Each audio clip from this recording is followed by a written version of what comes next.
la dernière conversion d'énergie, typique, donc ça on rentre dans l'applicatif pur, ce sera AC, DC, AC. On a vu pour le moment AC, DC, DC, AC, DC, DC, AC, AC. AC, AC c'est facile, c'est simplement un transistor. Ici c'est une autre, un transformateur. Ici c'est une autre forme de transformation AC-AC, puisqu'on passe par du DC. Okay, le principe de l'UPS, et ça, je vais faire comme ceci. Le principe de l'UPS, c'est quoi? C'est de renvoyer une énergie dans quoi? Une énergie alternative dans un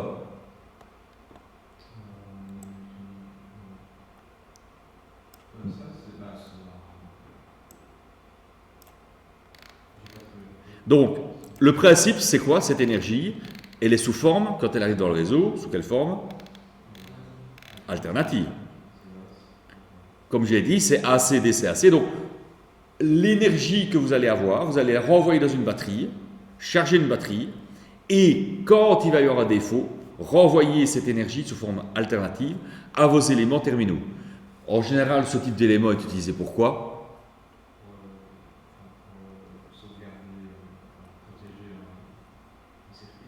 Oui, un circuit, mais quel genre de circuit? Dans quel cas est-ce qu'on utilise ces boîtiers-là? Oui, c'est ça, des serveurs, des ordinateurs, tout ce qui tourne autour du monde de l'informatique et de la télécom. Exactement. Au niveau des onduleurs, qu'est-ce que c'est un onduleur?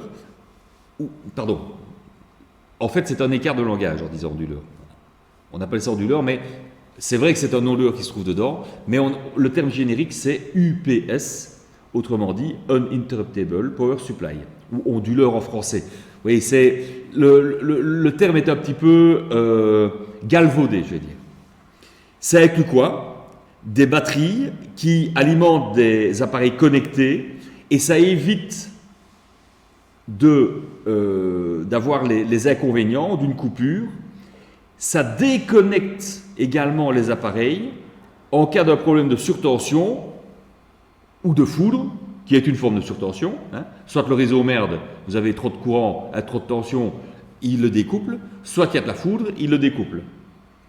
Et il permet de régulariser, de réguler la tension que vous allez sortir sur votre boîtier. Vous avez trois types d'UPS, les systèmes inline, les systèmes offline et les systèmes hybrides dits line interactive. Okay, donc vous avez trois types de boîtiers de ce type-là. Okay, le plus commun, celui qu'on va voir, ce sera le offline. Okay, le plus cher, ce sera le online. Et le middle class, forcément, ce sera l'interactive. Actuellement, les UPS, et ça depuis très longtemps, ça fait depuis au minimum une vingtaine d'années, ils ont tous une sortie USB qui vous permet de quoi? Qui vous permet d'éteindre votre PC ou votre élément terminal de manière propre dès le moment où vous avez une coupure ou vous avez un problème réseau. Donc autrement dit, il envoie l'ordre, il y a un software derrière qui dit « Ah, il y a une merde, attention, on doit faire la sauvegarde ». On en général, et ça évidemment c'est toujours calculé sur base d'une coupure prolongée. Si on dépasse, on essaie toujours de se baser sur une coupure de l'ordre de 10 minutes, ça peut être plus, ça peut être moins, en fonction évidemment de ce que vous allez mettre comme sauvegarde derrière. Mais l'ordre de grandeur, 5 à 10 minutes, enfin 10 minutes de réserve, 5 minutes de fonctionnement, on sait qu'avec ça, on a suffisamment de temps pour que dans une procédure automatique de sauvegarde et pour quitter toutes les applications, 5 minutes, c'est plutôt cool. Ouais. On est plutôt cool. On est plutôt à l'aise. C'est évidemment paramétrable en fonction de quoi? En fonction de la capacité de votre UPS. Il faut savoir que vos ordinateurs, la plupart maintenant, ont dans leur BIOS la possibilité de se réactiver ou pas dès le moment où il y a une disparition de courant. Vous avez tous déjà eu votre télévision ou votre PC, vous vous levez le matin, tu vois pourquoi est-ce qu'il est allumé? Parce qu'il y a une coupure de courant la nuit et qu'il est configuré en mode je me rallume dès le moment où le courant réapparaît. Vous pouvez également choisir l'option je reviens dans l'état où j'ai été. C'est-à-dire que si j'étais coupé, je reste coupé, et si j'étais allumé, je suis allumé.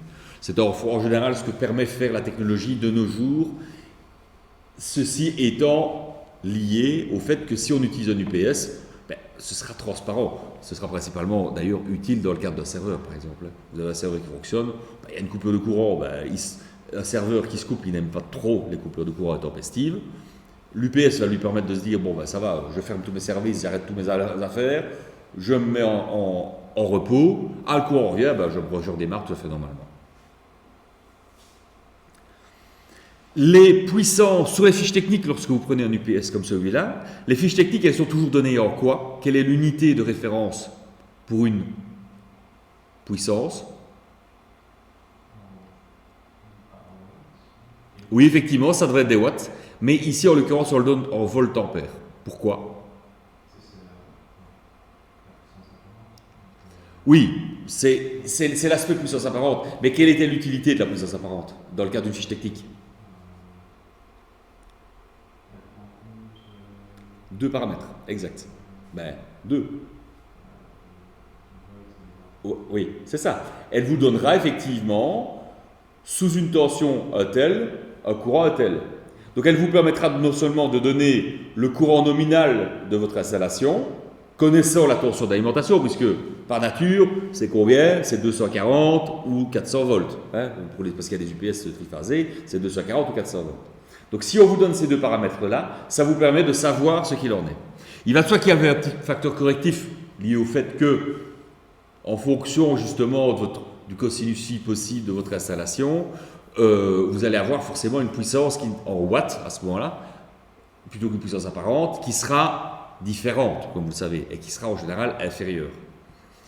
Dans la pratique, en fonction des cosinus phi qui sont souvent pas bons, parce que le cosinus phi de votre PC, c'est quoi? Il est principalement lié à quoi? À vos ventilations, à vos éléments comme ceux-là. Vous allez avoir donc un rapport qui sera 1 pour 1,5, 1,6. Okay? Donc autrement dit, si vous avez un PC qui consomme 300 watts, 300 fois 1,6, vous allez obtenir de l'ordre de 500, 550 volts ampères. Okay? Donc si on vous donne 550 VA, vous savez que c'est pour une charge nominale qui sera de l'ordre de 300 watts à peu près. Il va de soi que les éléments terminaux tels que les imprimantes par exemple, laser ou imprimante Genrock ou que sais-je, c'est déconseillé d'utiliser ça sur des UPS. Pourquoi? Et c'est exactement lié à ce que je viens de dire, c'est que c'est calculé sur base d'un courant nominal. Un UPS, il va pouvoir vous donner un courant. Les courants maximum, il n'aime pas. À cause de quoi? À cause des batteries derrière qui doivent débiter. Elles n'aiment pas trop ça. Donc, qu'est-ce qu'on fait? On évite évidemment de mettre sur des installations UPS tout ce qui peut provoquer des pointes de courant, style imprimante laser ou imprimante traditionnelle.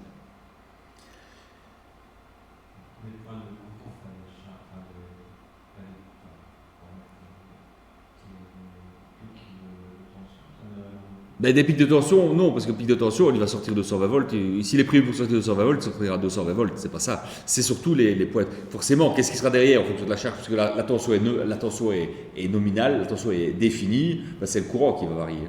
Okay? Et donc, votre installation ici, elle est faite sur base de quoi? De batteries qui va accumuler énergie. De batteries de quel type? En général, batterie au plomb. Exact. C'est tout simple. Pourquoi est-ce qu'on peut utiliser batterie au plomb? Parce que c'est pas cher. Exactement. Par contre, elles ont un inconvénient. Donc, d'abord, ces batteries, évidemment, par défaut, c'est 12 volts. Dans les installations un peu plus grosses, où on va avoir des puissances un peu plus importantes, on prendra plutôt les 24 volts, qu'on peut évidemment mettre en parallèle. Ça permet de faire quoi? Doubler, tripler, quadrupler la charge. Exactement. Et en fait, qu'est-ce qui coûte le plus cher dans un UPS? L'électronique, comme vous savez, de nos jours ne coûte plus rien, c'est la batterie. Plus que 50% du prix d'un UPS de base, ce sera le prix de la batterie. Donc, ce qui veut dire que votre batterie en elle-même, c'est un élément très important qu'il faut un petit peu bichonner. Pour la bichonner, qu'est-ce qu'on doit faire? Quelle est l'importance pour une batterie? Quel est l'inconvénient d'une batterie au plomb? Non, 50% c'est un peu non, plus bas que ça. Non, ça va encore. L'électronique saura le gérer facilement. Il y a un autre problème que l'électronique aura du mal à gérer, c'est l'effet mémoire. Vous avez déjà entendu parler d'effet mémoire? Oui. C'est quoi l'effet mémoire? Donc l'effet mémoire d'une batterie, c'est quoi? C'est le fait que si vous maintenez, vous n'avez jamais de problème électrique chez vous, de temps en temps il y a une coupure, mais c'est pas grave. Si vous maintenez un courant constant dans votre batterie, une charge complète, constante, sans jamais la décharger, à un moment donné, chimiquement, qu'est-ce qui va se passer? L'effet mémoire va faire que vous allez avoir une batterie qui va considérer que la pleine charge, c'est zéro.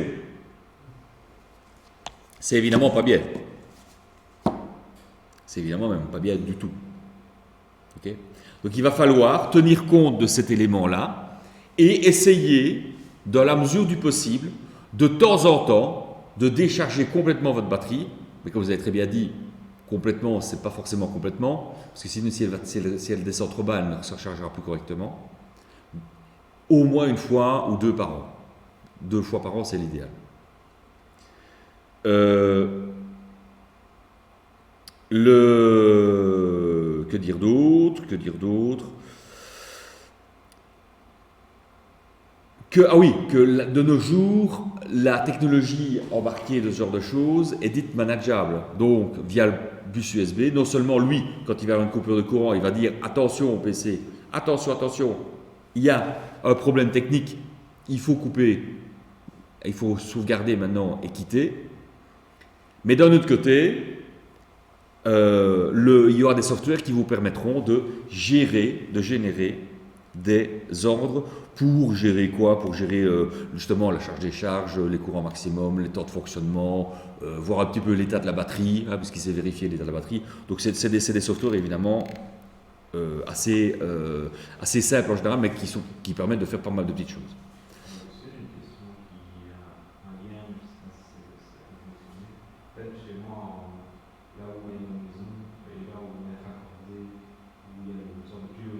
Oui. Il y a environ 300 mètres qui séparent la maison du pylône. Et quand on fait démarrer un gros électroménager, un gros consommateur, il y a une baisse de tension sur la pelle du courant. Avec ce genre de boîtier, ça peut pas fonctionner. On pourrait. Attention, quand vous dites gros courant, comme je vous ai expliqué, ce type de boîtier n'aime pas par défaut les grosses variations de courant. C'est prévu pour des PC. De toute façon, c'est prévu, comme je vous ai dit, en volt-ampère, c'est quelques ampères pour quelques volts. Hein, bon. Enfin, pour le 220 volts standard. Votre variation, qu'est-ce que quand vous parlez d'une machine qui, sur votre réseau, provoque des chutes de tension sur votre réseau, ça doit être des sacrées mamées machines. Oui, on a le séchoir, la vaisselle, tout ça. Si on arrive en gros aspirateur, on voit les lampes qui... Carrément. Ça, c'est un autre problème, parce qu'un aspirateur, à moins que ce soit un aspirateur industriel de 10 kW, c'est un gros aspirateur qui est utilisé pour quel genre d'application? D'accord. Je vous conseille d'investir dans un nouvel aspirateur. Parce que clairement, pour qu'il y ait une variation aussi importante, c'est fort étonnant. En fait, c'est le cas où j'ai déjà posé la question, c'est le cas où il fait de résistance. Ben oui, c'est-à-dire que votre installation n'était peut-être pas prévue pour être un consommateur. À mon avis, c'est une vieille maison. C'est une vieille maison, donc le câble était probablement prévu pour des consommations d'il y a 50 ou 60 ans qui ont évidemment fortement augmenté. Donc c'est pas aberrant d'avoir ce genre de situation, de fait. Mais voilà, si vraiment ça pose problème, parce que ça peut être délétère quand même pour vos appareils, si ça pose vraiment un gros problème, il faut demander au gestionnaire de réseau qui vous remplace le câble. Maintenant, normalement, c'est le câble qui vient de votre compteur et qui va jusqu'au pylône. C'est un aérien ou c'est un enterré? Aérien. Malheureusement, ça incombe à l'utilisateur, ce genre de problème. Donc, si vous devez faire ce genre de travail, c'est-à-dire que vous avez des problèmes de ce type-là, vous êtes responsable de la colonne qui va du pylône à chez vous. Donc, il faudra remplacer la colonne. La colonne, c'est le câble. Hein. On appelle ça une colonne d'alimentation. C'est le câble qui vient du pylône et qui arrive chez vous. Dans les installations ici à Liège, vous devez être. Ici c'était ici à Liège, c'est sur Reza. Il y a peut-être d'autres opérateurs où c'est différent. Mais sur Reza, la colonne, elle doit être tirée par l'utilisateur final. Et le raccordement est fait forcément par Reza. C'est quel diamètre qui arrive? Vous avez une idée? Ça, il faut vérifier le diamètre. Mais par rapport au courant que vous allez avoir, voilà, il y a peut-être un truc à revoir là, si vous voulez. Je pense qu'en fait, c'est toute l'installation électrique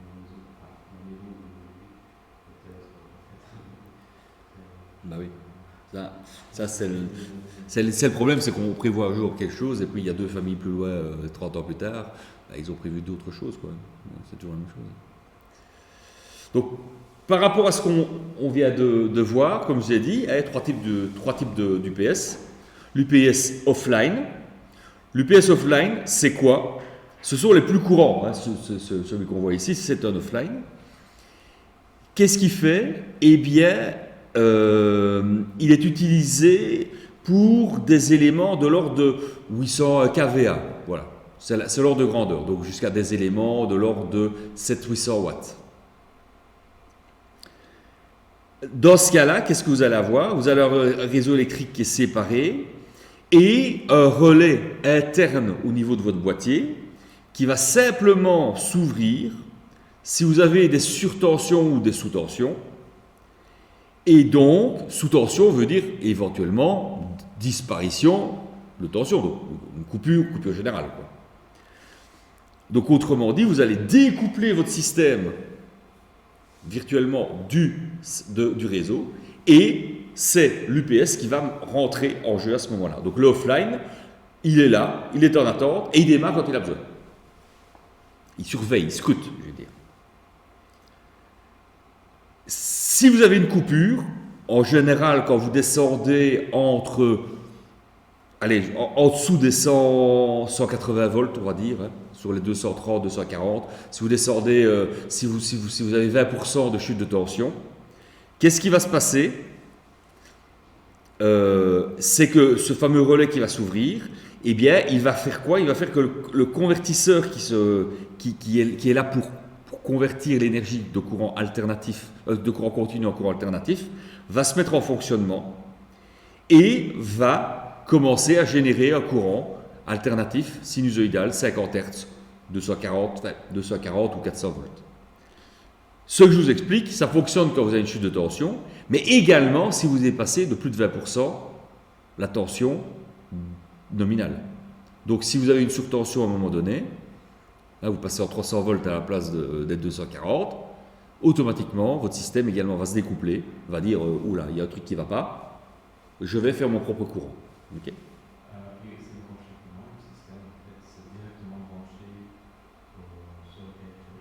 Oui, c'est-à-dire que oui, j'avais prévu une photo, j'avais une photo de ça.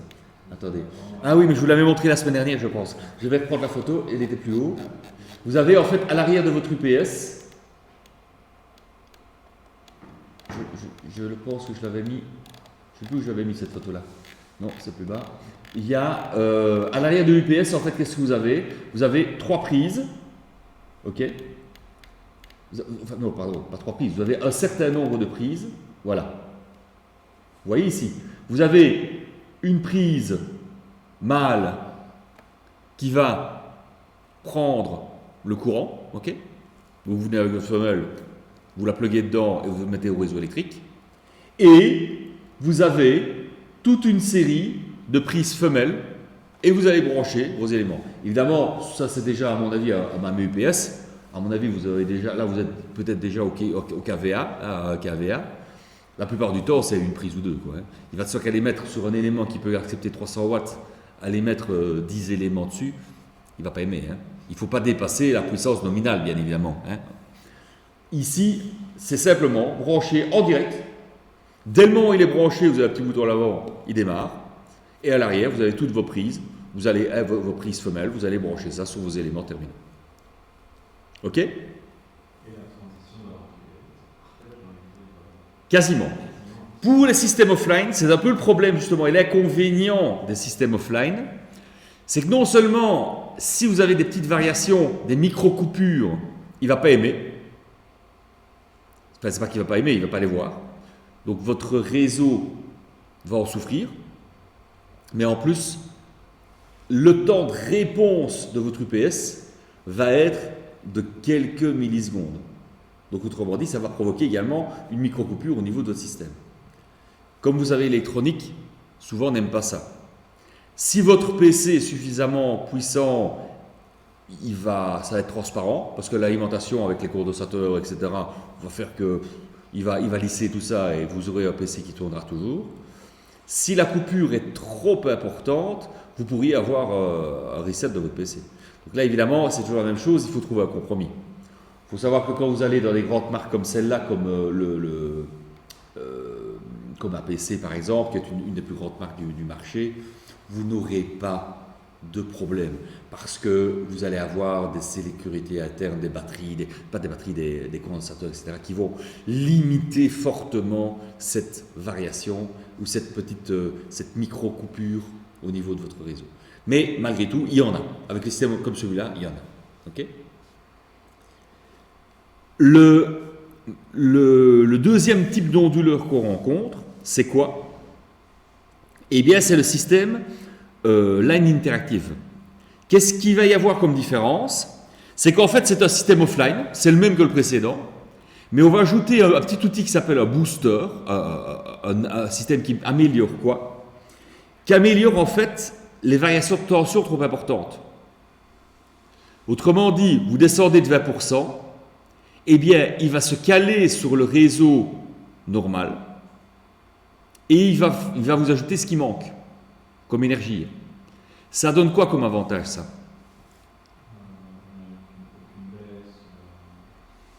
Oui, de toute façon, c'était déjà le cas avec l'autre. Normalement, il n'y a pas de baisse de tension puisqu'il se met en route directement. L'avantage, c'est que, contrairement à l'autre qui, lui, va complètement découpler et dire maintenant on utilise toute l'énergie de la batterie, celui-ci va utiliser une partie de l'énergie de la batterie et le reste étant fourni par le réseau. Ça va permettre, en cas de coupure prolongée après, d'avoir une durée plus importante de fonctionnement. Donc une sauvegarde plus longue pour un même système. Okay. Ce type d'éléments, ça il faut regarder quand vous achetez votre UPS. Dans la fiche technique, c'est noté si c'est un système offline pur ou si vous avez un système interactif. Okay. Dans la majorité des cas, dans les éléments type dans ces grandes marques-là, la différence de prix n'est plus énorme, donc vous avez intérêt à prendre un système interactif, puisque ça vous permettra, en cas de réseau qui pose un peu problème pendant un certain temps, de tenir le coup plus longtemps, évidemment. Et il va simplement, par l'intermédiaire du bus USB, transmettre l'information, comme de quoi il y a un problème réseau, il faudra envisager de régler les choses. Et si on ne lance pas la sauvegarde automatiquement, ben lui le fera au bout d'un certain temps, qui sera forcément plus long que le système offline, qui lui aura donné toute son énergie directement. De nouveau, même plage de fonctionnement de l'ordre de 180 à 300 volts, vous allez avoir quelque chose qui est fonctionnel. Pour le reste, il fonctionne exactement comme le système offline. Le dernier modèle, c'est quoi? C'est le système dit online. Lui, le online, c'est quoi? Ben, c'est un élément qui fonctionne. Non. Le offline, c'est celui qui il se coupe et... Ok, ça c'est le premier qu'on a vu. L'interactive offline, c'est on ajoute un petit élément, un petit booster qui va compenser les pertes que l'on aurait sur le réseau. Et le troisième élément, c'est le système dit online, qui lui par contre, il fonctionne complètement différemment. Par défaut, votre système va faire quoi? Il va redresser la tension d'alimentation, il va alimenter en permanence les batteries et en sortir, il va vous donner donc une tension stable qu'il va reconvertir en 230 volts, enfin 240, 230, 240 ou 400 volts en fonction du type d'UPS. Donc lui, il convertit en permanence. Et il va en permanence envoyer l'énergie de la batterie, en permanence rechercher l'énergie de la batterie. Okay. Donc c'est un véritable filtre, l'UPS autonome, le système online. Okay. Il filtre réellement ce qui se passe sur le réseau. Ça veut dire que lui, par contre, les micro-coupures, les problèmes de surtension, les problèmes de sous-tension, etc., il s'en cale. Il n'a rien à foutre. C'est pas qu'il n'a rien à foutre, il les gère. Et derrière ça, l'utilisateur final, lui évidemment, il va être content. Parce que ça veut dire qu'il ne verra jamais de problème. Il sera juste limité à quoi? Et de nouveau, quel va être l'élément délétère? Ce sera la batterie. Parce qu'évidemment, contrairement à une UPS traditionnelle, où là vous allez avoir de temps en temps on l'utilise, de temps en temps on l'utilise pas, de temps en temps on l'utilise, de temps en temps on l'utilise pas, de temps en temps on fait une décharge complète, on fait une recharge complète, mais c'est pas grave, ça permet de faire durer la batterie. Ici, comme elle est utilisée en permanence, ne fût-ce que si on s'en sert, elle va être plus vite, elle va s'utiliser plus, elle va être usée plus rapidement que pour une batterie traditionnelle. Il faut savoir que, comme j'ai dit, donc c'est la batterie qui coûte le plus cher, mais elle sera remplacée évidemment 2 à 3 fois plus aussi. Donc ça veut dire que ça peut devenir important le coût de l'UPS dans ce cas-là. C'est vraiment si vous avez de gros problèmes sur votre installation électrique qu'on mettra ce genre d'éléments-là. En plus, ces deux éléments, cet élément online, comme ils sont en permanence en fonctionnement, qu'est-ce qui va se passer? Vous allez avoir un risque de maintenance. À un moment donné, vous allez devoir dire, je remplace ma batterie. Eh bien, pour éviter les problèmes de découplage, on va mettre ce qu'on appelle un bypass. Est-ce que vous savez ce que c'est un bypass? Donc un bypass, c'est un élément qui va bypasser, donc qui va court-circuiter, si vous voulez, le système. Autrement dit, c'est un interrupteur automatique qui va dire « Maintenant, je suis en maintenance, espérons qu'on n'aura pas de problème réseau, je renvoie directement le réseau, la tension de réseau, sur mon élément terminal, sans découplage physique, donc sans devoir couper le PC, parce qu'ici, qu'est-ce qui se passe ici si je dois faire un découplage? Je dois enlever la prise, rebrancher, donc autrement dit, le PC va devoir sortir. Les systèmes online, eux, je lance mon bypass, je peux intervenir de manière tout à fait transparente et sans risque dans mon appareil pour faire une maintenance ou une réparation. Autrement dit, la maintenance, remplace la batterie, et la réparation, je ne sais pas, il y a une carte électronique en panne, on la remplace et on n'a pas plus. Ça, c'est le premier bypass. Le deuxième bypass, c'est dans le cas où on est sûr de notre réseau, et qu'est-ce qu'on va faire? On va s'arranger pour rentrer dans un mode de fonctionnement offline. Donc, mon réseau est stable depuis suffisamment longtemps, c'est bon. Pour faire durer les batteries plus longtemps, eh bien, le deuxième bypass va dire je ne fonctionne que si j'ai une merde sur le réseau. Et donc, ma batterie va durer plus longtemps dans ce cas-là. C'est de nouveau le compromis. Alors évidemment, dans ce cas-là, qu'est-ce qu'on fait? On achète un offline. Ça sera beaucoup moins cher. Okay. Mais cette option-là existe et dans la plupart des systèmes online, elle est fonctionnelle. Voilà, je vais vous montrer en dernier le petit schéma. Non, pardon, c'était celui-là. Voilà. Où on vous fait un petit tableau comparatif des modes de fonctionnement en fonction du type d'onduleur qu'on va utiliser. Donc, on regarde ce qui se passe au disjoncteur et en fonction de notre système offline ou online, on va avoir, ou évidemment l'interactive, on va avoir, s'il n'y a plus d'alimentation, dans le cadre du offline et d'une line, de l'interactive, il y a le relais qui s'ouvre, on a à ce moment-là une alimentation qui se met en route. Okay. Dans l'autre cas, l'alimentation est toujours alimentée par notre réseau et c'est complètement transparent. Si on a un mode de fonctionnement normal, Le premier est alimenté par le réseau électrique, le deuxième est alimenté et éventuellement sera boosté s'il y a une petite chute de tension, et le troisième, il s'en fout, il voit tout transparent. Si on est dans un mode de fonctionnement normal, c'est-à-dire 240, 220, 240, l'autre il était évidemment 180, donc moins 20% jusqu'à moins 0%, là on est à 0%, là forcément on s'en fout, il faut que tout fonctionne normalement.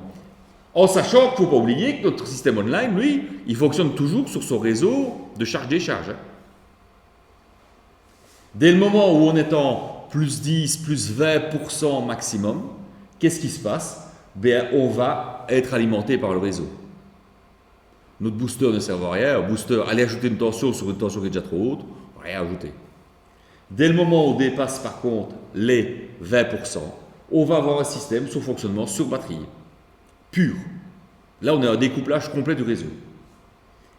Et si on a des surtensions importantes, type foudre, ou le réseau qui merde vraiment dans le style je passe à 500 volts parce qu'il y a eu un problème au transformateur,